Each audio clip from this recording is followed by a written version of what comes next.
11 airport secrets they don't want you to know. They tell you to arrive early, follow the rules, and trust the system. But what they don't tell you is that airports are carefully designed machines, engineered to extract more money from your wallet while keeping you distracted, compliant, and spending. From hidden surveillance to strategic pricing traps, there's a whole world of tactics operating behind those polished terminals. Ready to pull back the curtain? Here are 11 airport secrets that airlines and airports would prefer you never discover. 1. Airport shopping traps are deliberately designed. Ever wondered why it's impossible to reach your gate without navigating through perfume counters, electronics displays, and overpriced snack shops? That's not accidental, it's strategic retail design. Airports are essentially upscale shopping malls with runways attached. Every walkway, seating area, and directional sign is carefully positioned to maximize your exposure to retail opportunities. Those comfortable pre-boarding chairs? They're positioned to face stores and restaurants, not your gate. Water fountains and charging stations are often placed beyond food courts, ensuring you pass multiple purchasing opportunities before accessing basic amenities. When airports recommend arriving 2 to 3 hours early, security processing is only part of the reason. The extra time gives you more opportunity to shop. Duty-free zones are particularly clever. After clearing security, you often have no choice but to walk through them. Next time you find yourself wandering the terminal with an expensive coffee, remember you're not dawdling, you're being strategically managed. 2. Delayed gate announcements keep you spending. Here's a frustrating reality. Airports often know your gate assignment long before they reveal it.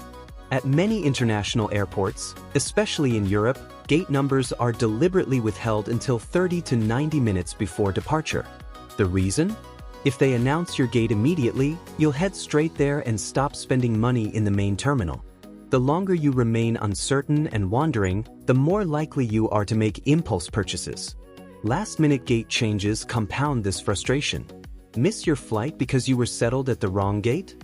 The airport will blame inattentive passengers, even when announcements are barely audible or buried beneath other airport noise.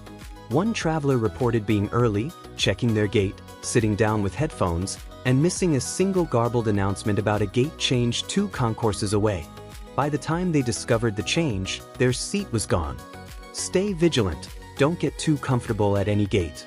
Refresh your airline app every 10 minutes, and if boarding time approaches without a gate assignment, recognize you're likely being kept in the shopping zone intentionally. 3. Hidden free airport amenities exist, but aren't advertised. Not everything at airports costs money.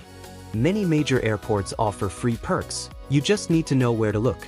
San Francisco, Chicago O'Hare, and Dallas airports feature quiet yoga rooms, nap zones, and even mini movie theaters. Portland screens short films. Seoul has hidden massage chair areas tucked behind duty-free shops. Why don't airports advertise these amenities?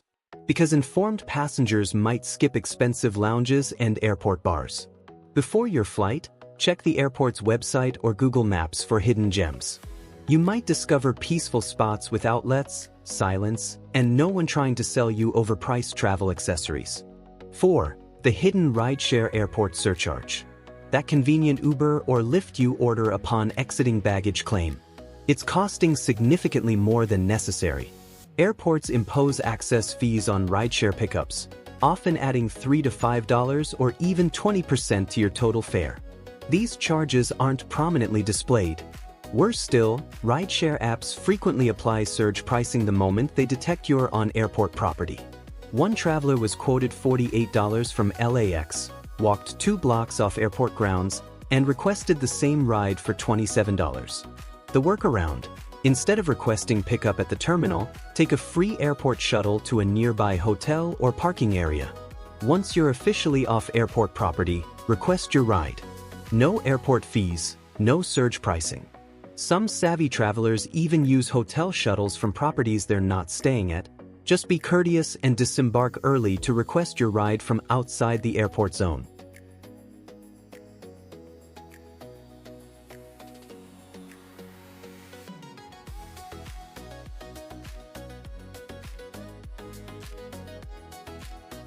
Five, gate agents are scrutinizing you and your luggage. Think you're casually waiting at your gate? Gate agents are actively assessing passengers and their luggage long before boarding begins. That random request to check your carry-on size? It's rarely random. Agents are trained to identify oversized bags from across the gate area, and some receive bonuses for flagging them. Keep your bag inconspicuous. Soft bags and backpacks attract less attention than hard-shell rollers. Don't position yourself directly in front of the gate podium. Black bags blend in better than bright colors. Stay subtle and give agents no reason to scrutinize your belongings. 6. The SSS code, what it means when you're flagged. If you've ever noticed SSS printed on your boarding pass, you've been selected for secondary security screening selection, meaning additional thorough screening awaits. You'll face extra scanning, swabbing, questioning, and possibly pat-downs. This designation often isn't random.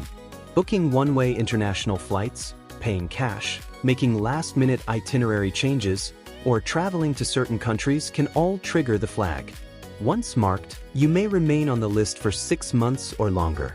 One traveler reported receiving SSS designation on every flight for nearly a year simply because he'd once booked a ticket to Turkey using a foreign debit card. If flagged, arrive extra early and remain calm. Avoid jokes or arguments. If the designation persists, you can file for redress through the Department of Homeland Security to challenge your status. 7. The carry-on sizing bin trap. Those metal carry-on sizing bins at gates aren't just guidelines, they're potential money traps. Gate agents scan boarding areas for slightly oversized bags, then politely request passengers test them in the sizer. If your bag doesn't fit perfectly, even 1 inch overhanging counts, you'll face surprise gate check fees of $60 to $70 or more. The cruel irony, most flagged bags would have fit in overhead bins or under seats without issue. But once you've tested it and failed, there's no negotiation. The strategy: never voluntarily test your bag unless you're absolutely certain it fits comfortably. If unsure, discreetly test it at an empty gate away from vigilant agents. Once you place your bag in that bin, the outcome is final. 8. TSA behavioral profiling continues despite being discredited. TSA agents still employ behavioral profiling techniques, silently observing passengers for supposed threat indicators. The original program, SPOT, screening of passengers by observation techniques, trained officers to watch for excessive sweating, avoiding eye contact, fidgeting, or frequent clock checking. Essentially, behaviors exhibited by most nervous travelers. Multiple government reports found no evidence these behavioral cues actually predict threats. Congress criticized the program as ineffective and potentially biased. Rather than eliminating it, TSA simply rebranded and continued using similar methods. Officers may still be evaluating your demeanor in terminals today. Stay calm, be polite, and avoid appearing overly anxious or argumentative during security procedures. At airports, someone is always watching. 9. How to score premium exit row seats for free. Those coveted extra legroom exit row seats that airlines charge $75 to $165 for? You can sometimes secure them free with the right approach. At check-in, be exceptionally friendly and mention, if you need someone responsible for the emergency exit row, I'd be happy to help. This frames you as helpful rather than cheap, and airlines legally require able-bodied volunteers for these seats. If check-in doesn't work, try the gate agent. Still unsuccessful? Once aboard, identify empty exit rows and politely ask the flight attendant about moving. Just ensure you're genuinely willing to assist in emergencies. If staff sense you're not serious about the responsibility, you'll return to your original seat. 10. Your lost luggage might be for sale, legally. If your checked bag goes missing and isn't recovered within the airline's timeframe, it may end up for sale in retail stores while you're still navigating customer service calls.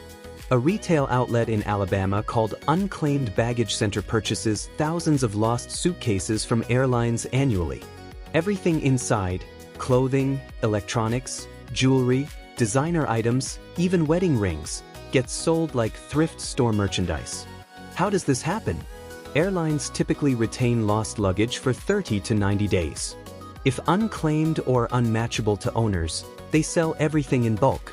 Some bags were never properly tagged, Others lost tags during transit. Sometimes airlines simply give up before passengers do. TSA-confiscated items also get sold, often through government auction sites. That expensive cologne confiscated at security? It might now be selling online for a fraction of its original price. The lesson: never check irreplaceable items. Medications, electronics, valuables, and sentimental belongings should always remain in carry-on luggage, no matter how inconvenient. 11. Airlines can reassign your seat even when you're at the airport. Picture this. You've rushed through the terminal, made it through security, and arrived at your gate before boarding begins. Then you're informed you no longer have a seat. Sound impossible? It's increasingly common. Some airlines employ predictive software that determines whether connecting passengers will likely make their flights. If the system predicts you won't make it, even if you're just running slightly late, your seat can be reassigned before you arrive. The fact that you actually made it becomes irrelevant once the system has moved on. Airlines favor this optimization because it maximizes capacity and prevents delays. For passengers, it means potentially standing at the gate arguing for rebooking while your original flight departs without you. If this happens, don't simply accept it. Request information about involuntary denied boarding compensation. You may be entitled to meals, hotel vouchers, or cash, especially on international flights.